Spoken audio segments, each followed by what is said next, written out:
An Eastern Kentucky police officer left the force to help people in recovery. Eddie Donahue arrested several people battling addiction during his time working for the Beattyville Police Department. He says many of them were repeat offenders. It was a trip to an ARC treatment center that changed the way he saw people in policing. Shelby Lofton has his story. Deep in the woods of Boonville sits an abandoned campsite come to life. So often, we can't see the flourishing happening. It's Eddie Donahue's new office. As a child, I always wanted to do emergency response. He started his career patrolling the streets of Beattyville. You see a whole lot of very sad things. People in addiction usually are at a very low point in their life. Arresting the same people over and over again a lot. He said the cycle seemed never ending. At that point, I thought a whole lot of why can't these people change? You know, I was closed-minded. A trip to the mountains would open the door to a new way of thinking. I had a friend that worked for Operation Unite. She done site visits at ARC facilities a lot. I went to multiple ARC facilities touring with them. Then I came to Carpenter's Village.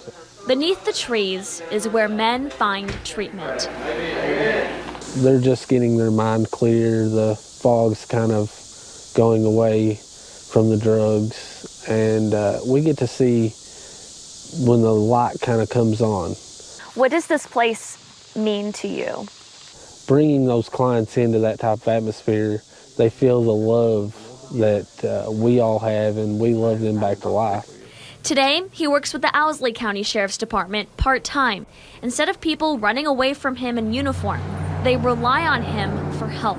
Most people in addiction don't want to talk to a police officer about it. Usually if I use tools that I've actually learned in ARC's Recovery Connector class to talk to them and bring them, show them that I am trying to help them at that time, they'll usually come around. There's no arresting the way out of addiction. It's just amazing to see the transformation in these guys from day one. He's helping them find freedom once the smoke clears. In Owsley County, Shelby Lofton, WKYT. Well, as we close tonight, we are rejoined by Matt Brown and Pat Fogarty, both are senior vice presidents with Addiction Recovery Care. Matt, I know there's a lot of demand for recovery out there and help. Where do you all stand? Where is ARC right now in terms of bed space and getting help to people? Over the years, we've been very on purpose about creating an infrastructure of treatment in the state of Kentucky that allows for treatment on demand. What that means is somebody can call us, text us, Facebook chat us, or email us 24/7 to get a pre-screen to see what type of treatment they need, whether that be residential or outpatient care. And today, if somebody needs an appointment with us, they can get that appointment in less than 2 days. Pat, we could have this conversation for many more hours. We know that. What are the solutions and those keys that we're doing right now to winning addiction in this state and getting people the help they need? Yeah, regardless of the numbers, Kentucky has wonderful access. Unlike a lot of other states, we have a great Medicaid benefit, so everyone qualifies for treatment in the state. So Kentucky has a lot of big wins on the policy front. Our legislators have done a great job creating that access, and we expect that to continue to improve. So in many aspects, Kentucky's winning. I will say this as well, when it comes to addiction, we all too often focus on the negative. I know we've seen a lot of wonderful stories tonight, but statistically in the United States, there are more people in recovery than in active addiction. So overall, recovery is winning. Right. But it just doesn't get the attention that addiction does. Sure. Matt, what's the future, and especially as we hopefully pull out of this pandemic eventually, for ARC and recovery in this state? So we know what works. We saw there was a recent study from the Walsh Center out of the University of Chicago that studied the reduction in overdose deaths across the United States by county, and it compared 2 5-year time periods, 2008 to 2012 and 2013 to 2017. And what they found is in 2013 to 2017, out of the 20 counties that had found the most reduction in overdose deaths in the nation, 14 of them were in Kentucky, and specifically Eastern Kentucky.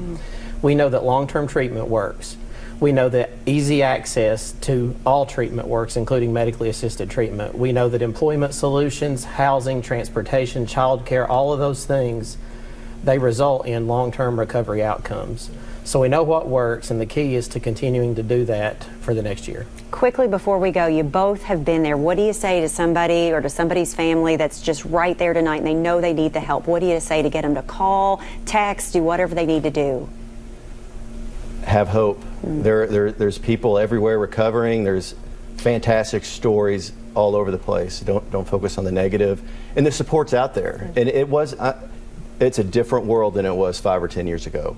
And so if you would pick up the phone, reach out to a loved one, someone else that has dealt with a similar situation, and get that support. Pat, Matt, thank you for joining us tonight. Thank you. And we want to thank you for joining us tonight. We hope that some of the stories and information we've shared tonight will lead you or a loved one to seek help if you suffer from substance disorder. And a reminder, we have a resource page right now on WKYT.com with information on how to contact all of the organizations that you heard from here tonight. If you need the help, it is out there for you. Thanks for watching and have a good night. Good night.